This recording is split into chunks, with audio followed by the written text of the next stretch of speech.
Yesterday there was sun and there was rain, beauty in the mundane. And as the light startled our eyes, we let go of disguise. Hi guys, welcome back to my channel. If you're new here, my name is Hannah Olson and I typically share about all things motherhood, homemaking, and homeschooling, especially homeschooling. As I have two children, I have been homeschooling for several years now. I think this is our 5th year technically of homeschooling, but I am sharing something more along the lines of motherhood today, and I hope it is helpful for you. So what I wanted to talk about today was what I brought for our kids for screen-free things to do on a 2-week road trip. Now, we weren't traveling every day of that 2-week stretch, but we were traveling to, I think it was 20 hours away, and we had a lot of zigging and zagging back and forth between different states because we were visiting family, as well as my husband had a conference, and then we went back and forth a lot. So anyway, we spent a lot of time in the car, and I wanted to make sure we were adequately prepared for a successful road trip for everybody. We also don't do screens in the car for the kids, so they don't have tablets, they don't have like a DVD player installed in the van and stuff like that. So I had to be extra creative then when it came to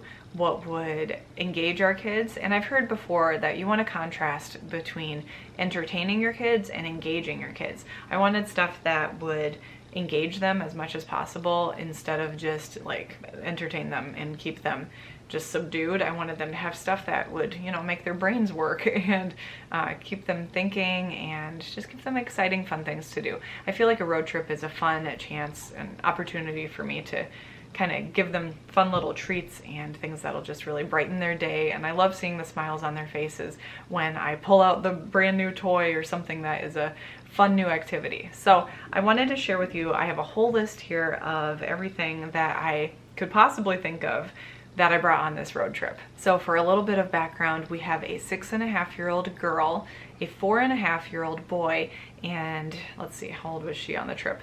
Maybe she was a 15 or 16-month-old girl.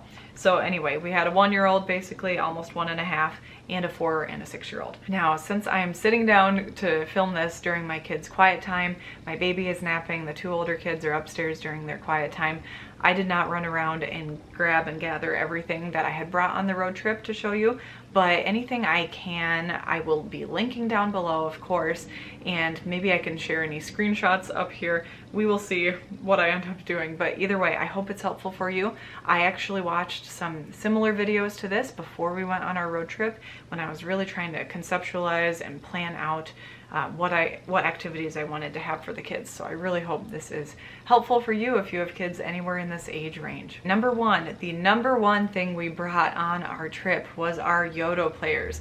If you have hung around my channel at all before, you know we love our Yoto players. They are a way to listen to audio content, especially stories, but sometimes music.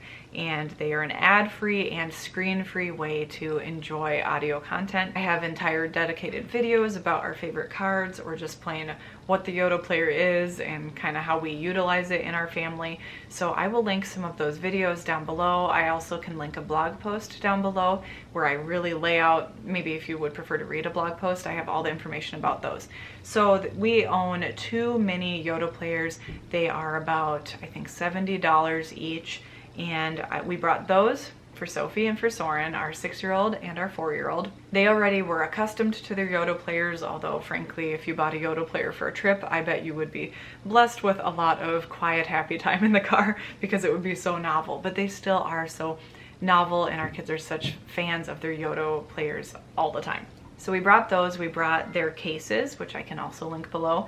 The cases are something I found on Amazon, just a nice cushioned way to not let your Yoto player get squashed in the car, you know, as people are climbing in and out. We also have a card holder, which is a business card holder that had all of our cards in it, so that came along with us too, of course. And then I had headphones for Sophie and Soren that actually came with, it was a boy and girl like set. There was like, you know, a purple and a blue or something. So it was perfect for my kids with their favorite colors, and it came with a splitter too. So whenever the kids wanted to listen to the same Yoda card or the same story, they could actually listen on their headphones too if need be. So Yoda players are an incredible part of any road trip, at least for us. Now, our goal with Yoda players is not just to have, I feel like I should clarify, we don't just want to have a road trip where the kids are silent the entire time and we never interact with them and they have to be in their own bubble. That's not really what we're trying to go for here, but it is so fun to listen to audiobooks. My husband and I both love reading and listening to things like podcasts and audiobooks, and so it's really helpful for the kids to have that opportunity too. And there are times during a road trip when you want to spend a couple hours chatting with your husband, and it's really nice to have everyone just gazing out the window and kind of occupied. They're engaged in their mind. They're not just totally zoning out, but it allows everyone to relax too. So our Yoda players are supposed to be a way to enhance or benefit our kids' lives and not just subdue them. Okay, the second item on my list is water bottles. I think any mom would probably bring water bottles for their kids on a road trip, but I had that on my list, so I wanted to be sure I shared that. The third item is one small blanket per child. So this included my son's special blue blanket. So he has a special blanket that's like his special lovey, I guess you could say, and that was his blanket. It's big, actually. And so he had that one. I brought one for Sophie, and I brought one for Svea, our baby, our 1-year-old, who she's kind of gotten attached to her blankie, and so I brought that too. The reason I do that is air conditioning in the car can sometimes get cold, or if the hotel or sleeping situation requires an extra blanket, it's just nice for each child to have a quick blanket that's, you know, relatively small. It's not an adult size, like not a big throw blanket size, but it's something that you can kind of grab and makes life easier if someone's chilly. The next item I made sure we had was a couple stuffed animals per child. I tried not to go overboard on this, although I will explain more about what Svea, our 1.5-year-old, brought on the trip later here in the video. But I think it's fair and fun for kids to have at least a couple stuffed animals, because that is another toy for them to engage with and make believe with, pretend with, stuff like that. Another item we brought are called Clixos, and I will link those down below like everything else I can. They are a really nice, transportable, like they're easy to transport and just pack up small, magnetic toy, and we put ours just in a gallon-sized Ziploc bag. They're not really the same as Magnetiles, which are awesome. Would have loved to bring those if those were even more car-friendly, but Clixos are just another way to build. They have like magnetic ends, and they're like a flexible, very thick plastic or vinyl, and so they kind of bend slightly, so kids can kind of make a necklace or a hat or a car or anything like that. So Clixos are awesome on a trip. They're great to bring out if you need something to do in like a waiting room too, but on a road trip they actually were really fun in the car. I also brought a packing cube, just a general packing cube, so not one for each child, I guess, but this was filled with extra goodies that the kids could earn. And so this is things like Walmart party favors. We walked in the birthday party aisle and looked at party favors. So there were things like those snap bracelets and squishies, you know, all sorts of squishy toys. And also things like wiki sticks were in this packing cube. By the way, a packing cube is just a zipper pouch. I can link that below as well. They are awesome for traveling, for road trips, because you can put different kids' clothes in each one. I love our packing cubes. We just have Amazon Basics brand ones, I think. But I actually just used it as like a grab and go, kind of like a drawer. They function as a drawer, but it's just a bag basically with a little handle, and it's a zipper pouch. But we had wiki sticks in it and those Walmart party favor type of items. Now I know that's a lot of extra little trinkets, and maybe you don't want all of those trinkets in the way, but I have found that they at least were really fun for the kids to pull out and for them to earn on the trip. So related to that, we also brought something which I called road trip bucks. And road trip bucks are basically like a behavior reward system, a little piece of paper that looks like some sort of a play money or pretend money. And it's just a way that the kids could earn those prizes that I brought, kind of the party favor type prizes. We used our road trip bucks the most on the drive there, on the way to especially Pennsylvania from Minnesota, so that was a long drive. We used the road trip bucks less on the way home, but I can link actually the road trip bucks that I designed on Canva. I'm pretty sure I can link it for you to print off for yourself. So we don't usually have like a behavior reward system here at home, and I have mixed feelings about those and mixed feelings about how well they work. But honestly, it did help the kids, especially on the drive out there, kind of when everyone's feeling excited for this road trip, but you don't want behavior to kind of get out of control. We wanted to encourage the kids to be kind to each other and to do things that were extra helpful and thoughtful. Okay, one of my favorite things to do, this is becoming a tradition, I guess, to do for road trips is I create a binder for each of the kids, well, not the 1-year-old, but I create a binder. This one is Soren's, obviously, and in it has coloring pages, and we'll see how messy this is. So inside we have a pencil pouch, so I make sure I put a pencil pouch in each binder, and it's the kind that has the 3-hole punches, as you can see, so it's not slipping around, it's not something else loose to manage. And then inside, I make sure we have erasable colored pencils. We don't want crayons in the car typically because they will melt on a really hot day, you know, if you're on a summer road trip and stuff like that. So we love these Crayola erasable colored pencils. They're not like the twist up kind or anything, they're just normal. And honestly, I did not bring a pencil sharpener, it's just hitting me now. We didn't bring a pencil sharpener on the trip, but no one was fazed by that. I don't think anyone colored so much that they used up an entire, you know, sharp tip of a pencil. And then what I do inside the binders is I print out coloring pages, and these coloring pages are based off of our kids' interests as well as the destination or where we're going on our trip. So Soren was really into roosters, so I printed out rooster coloring pages. Sophie loves ocean animals and chickens and all sorts of things too. And for Soren, he likes more construction trucks and stuff like that. Then before the trip, I go on to supercoloring.com, I believe. I will link it down below. It's our favorite website for coloring pages. It's free, and you can search in the search bar like any noun you could possibly think of. You would be surprised about what kinds of animals, you know, if your child is really into like a bearded dragon, you can find a bearded dragon coloring page, I'm pretty sure. I don't want to promise that one, but it's stuff like that where you can really search very specific terms. And I love that coloring pages website, Super Coloring.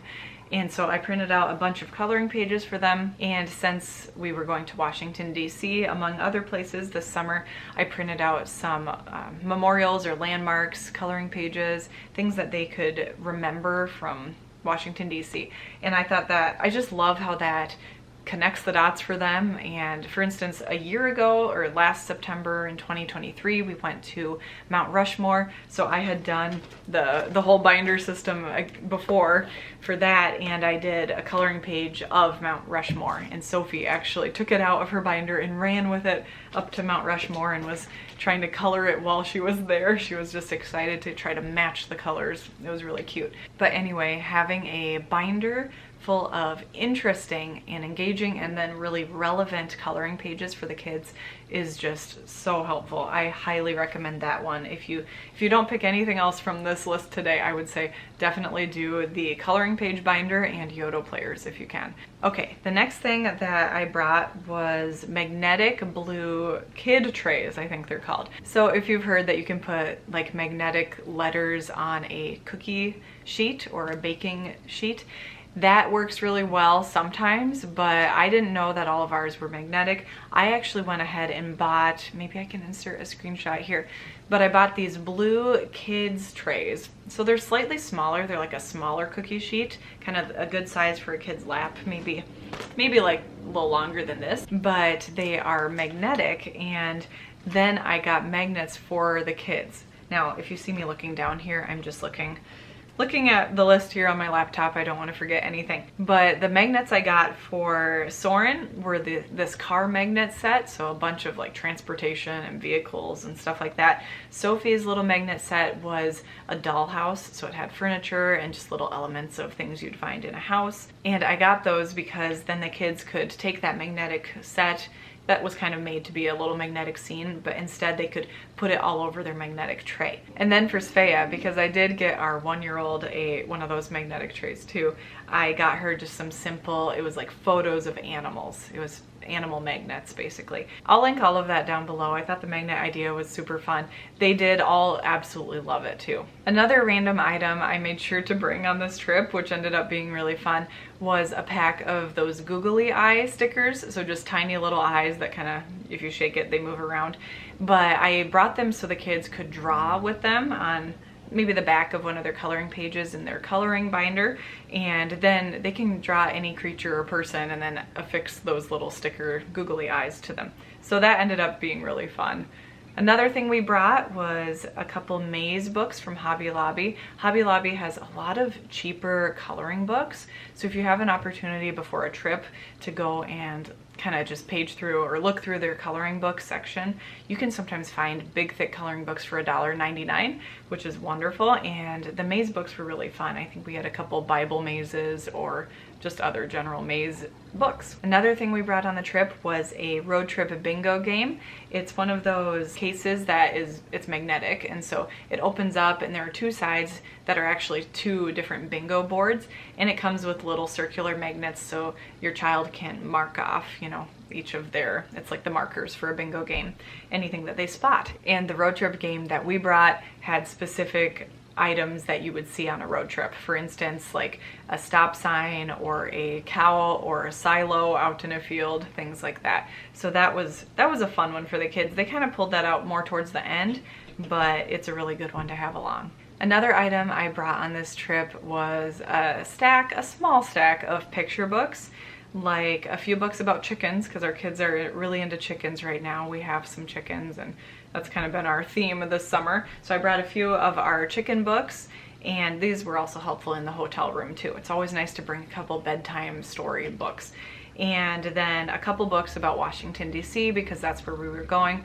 I did this when we went to Mount Rushmore too. I had a book about Mount Rushmore and about, I think that it was the Battle of Little Bighorn that I had a short little book about. So it's helpful to have a couple books if you can that are related to the destination or related to the trip that you're on. But either way, just having a small stack of picture books is always a good thing to bring along. The final little category of items that I wanted to share with you today were Svea's toys. So our almost 1.5-year-old. She did get her own packing cube, you know, that zippered pouch with the little handle on the end. I did pack a whole packing cube just for her because she's younger, and I feel like the older you get, the more you bring things that are like a book or a binder, but the younger you are, you have kind of stuffed animals and toys and kind of things that take up more space. But basically, Svea brought a baby board book. So she has one called Baby Chickens, which she loves. And I brought several little board books for her. Also babies. Svea loves babies and baby dolls.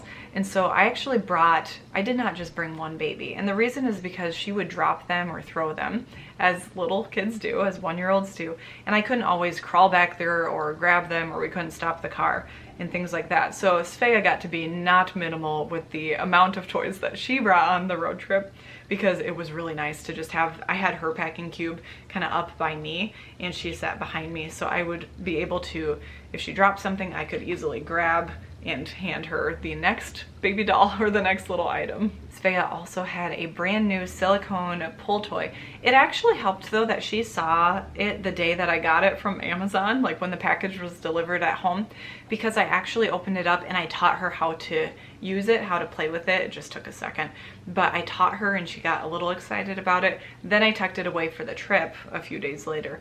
But basically it's a silicone toy with these long kind of tendrils made out of silicone, and you pull them through and then you can pull them back the other side. It's kind of like an octopus's tentacles or something like that. But she was so excited then to see it on the road trip, and then she had already been taught how to use it, and so it wasn't like me handing a brand new toy back to her and she's on her own to figure out how to engage with it. She already knew, oh yeah, this is the toy where we say whoop and we pull it through. So she was really happy to see that toy, and it was a very fun one.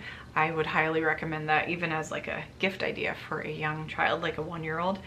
She also had a Pop-It 10 frame, so you know those Pop-It toys with all the little silicone dots you kind of push in.